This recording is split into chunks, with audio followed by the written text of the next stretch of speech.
nagaa 183 ajjeefamuu dhaabbata biyyoota gamtoomanii beeksise. Ibsa dhaabbatichi kibxatarraa baaseen Itoophiyaa keessatti keessumaa naannoo Amaaraa, Oromiyaa fi Tigraayitti sarbama mirgaa jabaateera jedhe. Mootummaan hidhattoonni faannoo buufata waraanaa darbees magaalota to'achuuf dhukaasa banuu isaanii hordofe labsii yeroo muddamaa labseera. Humnoonni federaalaas naannichatti bobba'aniiru. Labsiin kun mootummaaf aangoo dabalataa kennaaf kan jedhe UN eega labsichaa biyyattii guutuu keessa yoo xiqqaate namoonni 1,000 hidhamuu ibseera. Dhibdeen kamuu mariin akka furamu kan gaafate UN haalli naannoo Oromiyaa keessa jirus yaaddeessaa ta'uu ibse. Waggoota muraasa darban keessatti Itoophiyaa keessa siyaasi tasgabbii dhabe yaaddoo nageenya hamaaf uummata saaxileera. Ogeeyyiin rakkoo nageenyaa gara caalu rakkoo siyaasaa irraa maddaa jedhu. Qeeqxonni paartiin Itoophiyaa bulchaa jiru ilaalcha siyaasaa ifa ta'e hin qabu kunis sababa tokko jedhanii qeequ. Kunis dhibdeen furmaata akka arganne taasisuu kanneen himan jiru. Isaan keessaa tokko gaazexeessaa fi siyaasa Itoophiyaa irratti yaada kennuun kan beekamu Iyyaaspeer Tasfaayedha. Addawaawiin kanaan dura ejjennoo ifa ta'e qabaachaa ture. Imaammata hiyyeeyyii irratti xiyyeeffatu hordofa. Qonna irratti fuulleffata. Imaammatichi milkaa'uu fi dhiisuunsaa akka jirutti ta'ee jechuudha. Jijjiiramni erga dhufeen booda erga paartiin badhaadhinaa hundeeffame paartichi haalota irratti hundoofnaa jechuudhaan ifatti beeksisaa ture. Sirna amma jiru kun imaammata ifa ta'e hin qabu. Nageenyi otoo bu'eeyyuu waan irraa eegamu raawwachuu hin danda'u. Nageenyi yoo hin buune garuu nageenya buusutu irraa eegama. Waa baay'een irraan eegamu. Kanaafuu haaluma kana keessa waan turu natti fakkaata. Yuunivarsiitii Barmingaamitti barsiisaa saayinsii siyaasaa kan ta'an Dr. Bizunaa Geetaachoo rakkoon siyaasa Itoophiyaa ijoon waldhibdee ilaalcha sirna siyaasaa lama gidduu jirudha jechuun ibsu. Hiikaa fi xaxaatu dubbise. Sirna federaalizimii sabdaneessaa uummattoota barbaadan gartuun biraa immoo yuunitaris yookaan sirna qeenxee kan duraan Itoophiyaan keessa turte fuulduratti deebisanii fiduu yookaan haala ta'e tokkoon sirna federaalizimii jijjiiruu namoonni barbaadan gartuu gurguddaa lamaan kana gidduutti biyyattiin waan dhiisamte natti fakkaatti. Gartuun federaalistoota heerri mootummaa haalaan hojjeta oolee mirgi heeratti ka'an irratti tarraa'e sun sabaaf sablammoonni hunduu mirga sanatti fayyadamuuf fedhii guddaa qabu. Ittuu federaalizimiin jabaatee akka dagaagu akka dimokiraata'u mirgi heera irratti barraa'e akka guutumaa guutuutti lafa qabatu sabaaf sablammoonni xixiqqoon illee lakkoofsaan xiqqoo ta'an mirga sanatti haalaan fayyadamuuf fedhii isaanii malee dabaleera. Keessattuu erga mootummaan Addawaawii aangoorraa bu'ee booda politikaal ispees hanga ta'e tokko waan banameef fedhiin sun babal'inaan mul'ateera. Kanaafuu kun gar tokkoon yoo jiraatu gartuu biraa immoo yuunitarii siistem yoo danda'ame ta'uu baannaan immoo sirna federaalizimii amma jedhu eenyummaa irratti kan hundeeffate sirna sana riivarsi godhanii yoo danda'ame gar duriitti deebisu yoo hin danda'amne immoo ji'oogiraafik beelt federaalizim kan jennu identitii irratti kan hin xiyyeeffanne haaluma bulchiinsaa mijatuun naannolee riidizaayin akka godhan kan barbaadan jiru. Fakkeenyaaf paartileen Itoophiyaa keessa jiran mataan isaanii ibsa fa'aa yeroo kennanii rakkoo amma Itoophiyaa keessatti dhalatee fi sababni biraa mootummaa mataa isaatii ilaalcha siyaasaa yookiin immoo tarsiimoo siyaasaa qabatamaa ta'e lafaan qabu waraan akka siistamaatti itti fayyadamee bulcha malee siyaasa ifa ta'e yookiin immoo tarsiimoo siyaasaa istiraateejii roodmaappii ifa ta'e lafaan qabu kan jedhan jiru. Yaada kan akkamitti ilaaltu? Oromoo protest godha gartuun aangootti dhufe sirna federaalaa sana riivarsi godha jedhee bakka inni itti dubbate argeen beeku dhageessin beekan. Kanaafuu political ideoloojiin isaa sirnuma federaalizimii jiru sana dimokiraatessuu natti fakkaatama.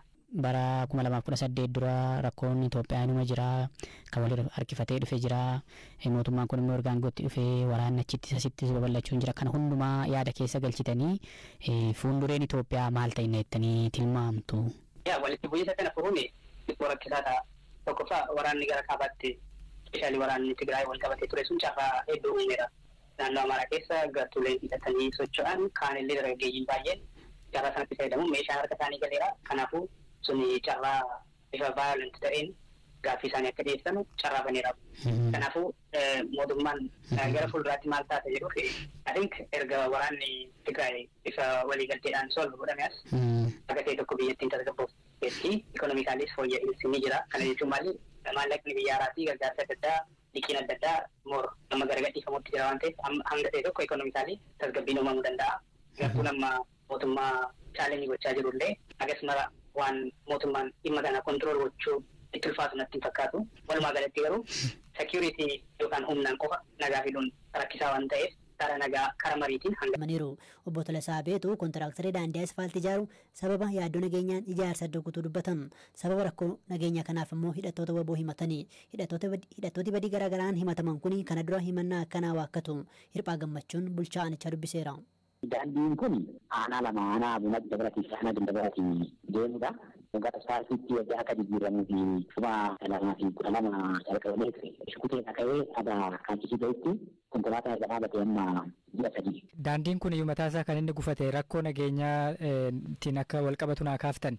Egaa qaamni yeroo ammaa keessattuu abaaboo shaniin akka hawaasni sun hojii isaan hojjetannee fi badii adda addaatiif wal gurmeessa kan daldala keessa sosso'ee keessattuu hojii misoomaa hojii barnootaa hojii adda addaa gufachiisuu fi sosso'u irratti beekamaadha. Daandichi adda kan jedhu kontiraaktarii kana fudhatte rakkoo nageenyaa gidduu keessa fudhachuudhaan kan inni keessa ba'e. Shukutee dhaabaa inni akka rakkoo nageenyaatti dhaabee jiru inni immoo tokkoffaa rakkoo nageenyaa amansiisaadha beekamaadha. Rakkoo nageenyaa kanaaf qaamni mootummaa nama kana cinaa dhaabamee hojii kuma deemsifatii hojii kun akka hojjetu yeroo adda addaa rakkoo dhiyeessaa ture. Nus kana giddu galeessa godhannee gara ministeera daandiitti deddeebi'aa turre. Deebii argattan? Deebii hin arganne namichi kontiraaktarii kana fudhate rakkoo nageenyaati waan ta'eef sa'aatii kanatti isa dhibaa hojjechuun rakkoo nageenyaati isa daandisaa kan jedhudha. Ministeerri daandii kan nu beeksisu.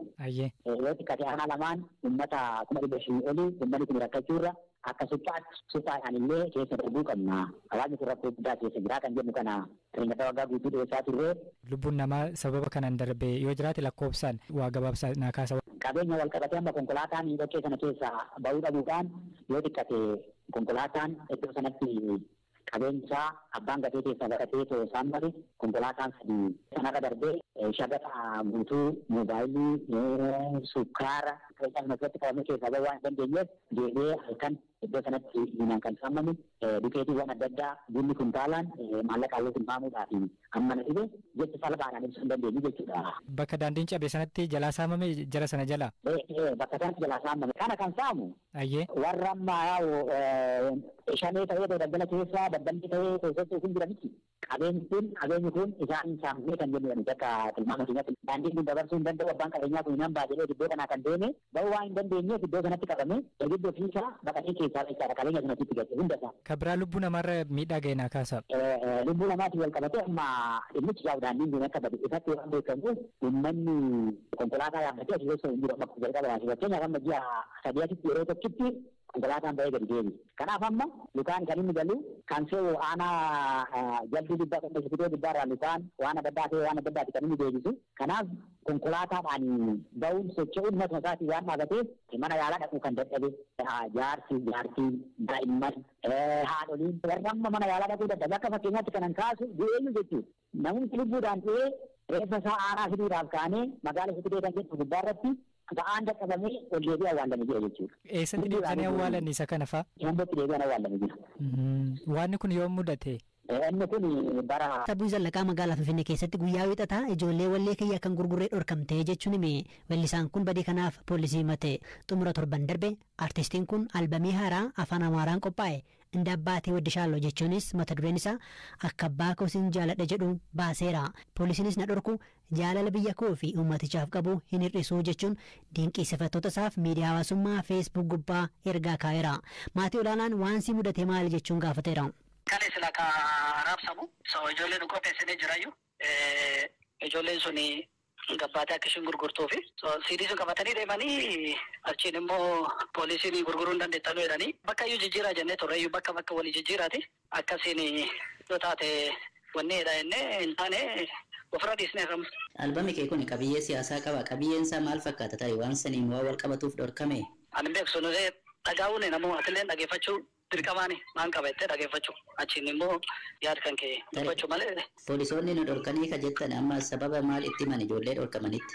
Homa nuti waan akkasiif dhowwine waan akkanaatti onnee hin jenne deemaa asii gurguruu hin dandeettan jedhanii. Albamni kee haaraan kun sirboota meeqa qaba? Qabiyyee isaa waan gabaabduu tuutuu natti himte waa'ee isaas. Sirbi 15 qaba 15. Hayyee galata.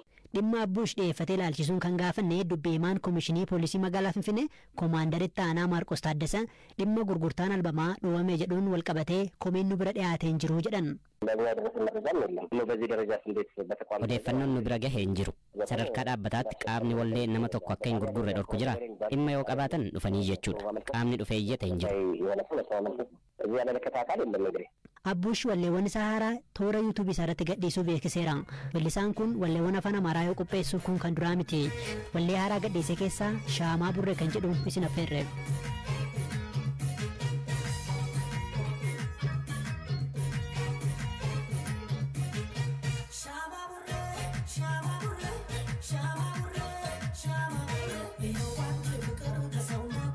eegalanii bubbuleera.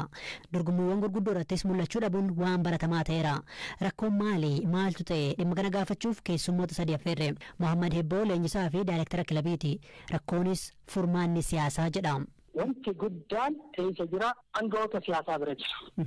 Rakkoon guddaan atileetiksii Oromiyaa siyaasa walxaxaa Oromiyaa keessa jiru kan wal qabate. Tokko shaampiyoonaan yookiin taphni guutuun atileetiksii Oromiyaa ispoortii Oromiyaa gaggeeffamee hin beeku 2010 asitti hin gaggeeffamne. Godinaalee muraasa shaampiyoona mataa ofii baraan hin gaggeessamne. Keessattuu atileetiksii godinaalee baay'ee keessatti hafee jira. Lammata kaarikulamiin ispoortii manneen barnootaa keessaa bahee jira. Manneen barnootaa keessatti wal dorgommiin ispoortii gaggeeffamaa jiru. Atileetiksiin akkasuma. Piroojeektiiwwan naannolee Oromiyaa keessa jiran hojii irra hin jiran. Kan biraa kilaboota kan bulchu bulchiinsa magaalotaati kantiibaadha. Akkasumas hoogganaa dhaabbilee misoomaa mootummaati. Bulchiinsi magaalaa atileetiksiin hojii qabdummaa hir'isuu keessatti gahee qaba jedhee hin yaadu. Atileetiksiin deeggarsa barbaada jedhee hin yaadu. Irra caalaa magaalolee hedduu fudhachuu dandeenya. Kanaaf kilaboota diiganiiru. Kilaboota baay'ee diigame. Shaashamannee Jimmoo jechuu dandeessa. Walisoo jechuu dandeessa. Rakkoon ilaalchaa olaanaan jiraachuudha. Kana kan furu siyaasa. Mana maree ispoortii Oromiyaa kan hoogganu pirezidaantii naannoo Oromiyaati. Akka kan itti dabaluu danda'u atileetota bahanii dhufan immoo nuti kilaboonni iyyuu atileetota muraasa manee goonee manaajara harkaa baasuu hin dandeenye. Gargaaraa Komishineraa Hussein Shiboo immoo waggoota dheeraaf fiigicha fageenya dheeraa leenjisaniiru. Isaan immoo xiqqoo ka durirra amma wayyoo qabaa jedhu. Barana rabbiin galannaa ga'u baay'ee jiru baay'ee qabna. Olaantummaadhaanis guddinaanis ta'ee qabxiidhaan illee atileetiin seenna barana qabxii gaarii galmeessaa oolna jiraniif gadi bu'ee hin jiru. Barana akka haala gaariin jira. Fuulduraaf haala gaariidhaan kana olii irratti olaantummaadhaan irratti hirmaachuudhaan mo'achuudhaafis kana hundi keenya immoo quuqamaan xiqqeedhaan hojjetuun akka nurra jiru wanti nu agarsiisu jira. Garuu barana atileetota baay'ee qabna. Garuu akka waliigalaatti rakkoon jiraadha akka yaada keessan irraa hubadhutti. Fuulduraaf karaa caalaa akka bal'ina lafa keenyaatiif haala mijaa'aa lafa keenyaatiif